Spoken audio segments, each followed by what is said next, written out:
when President Trump publicly denied on April 3 that he wanted his signature on stimulus checks that would be sent to millions of Americans struggling amid a pandemic. Officials in the Treasury Department were already secretly working on a plan to get the president's name on the payments. Trump, who was reportedly musing about placing his signature on the checks as early as late March, defended the unprecedented move Wednesday. "I don't know too much about it. But I understand my name is there," Trump said. "I don't know where they're going, how they're going. I do understand it's not delaying anything, and I'm satisfied with that. I don't imagine it's a big deal. I'm sure people will be very happy to get a big, fat, beautiful check and my name is on it."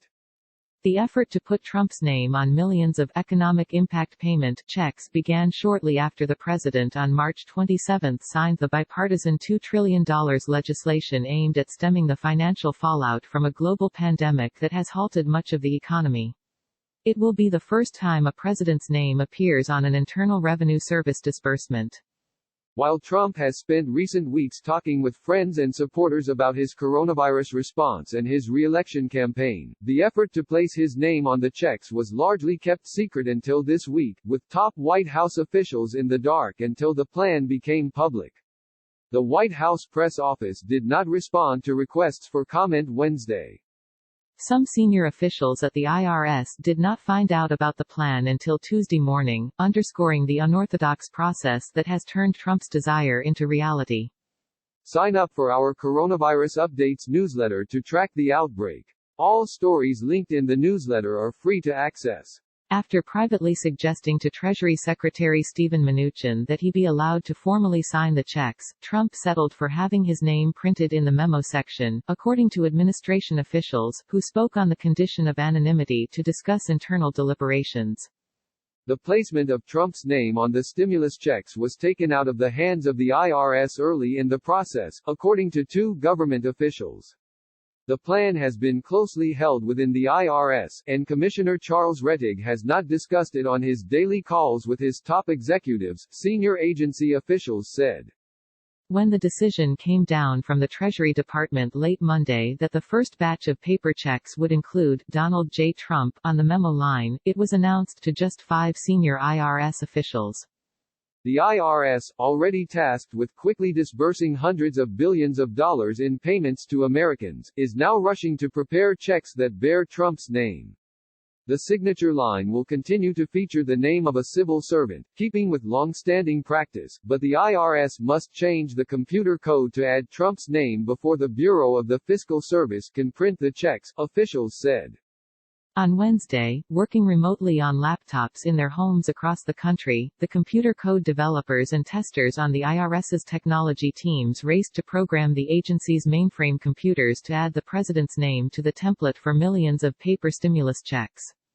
They're the first batch to be issued to Americans whose banking information the IRS does not have. With many Americans struggling to pay their bills, making the change and testing the new system must be done under a time crunch. The process is supposed to start on Thursday. The IRS and the Treasury Department said the last-minute change would not delay the payments.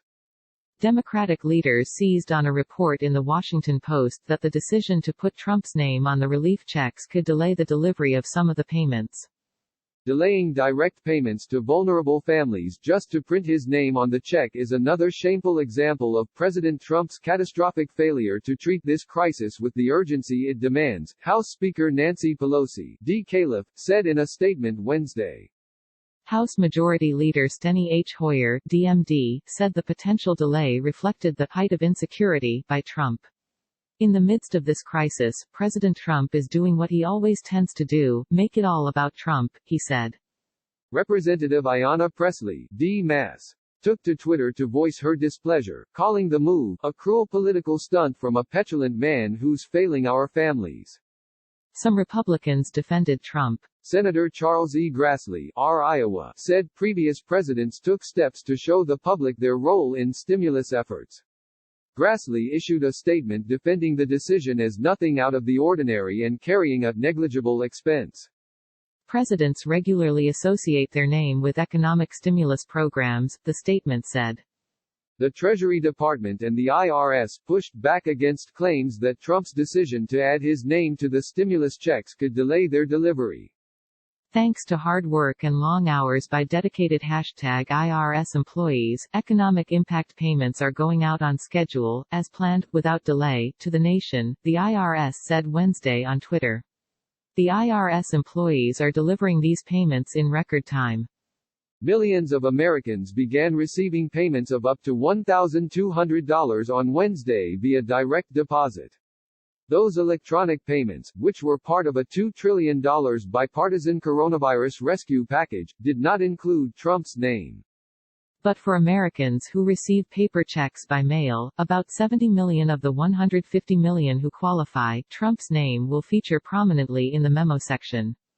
On April 3, the president was asked about a Wall Street Journal report that said he had spoken to friends about wanting to sign the checks. He denied it. No, me sign? No, there's millions of checks, Trump said. I'm going to sign them? No. It's a Trump administration initiative. But do I want to sign them?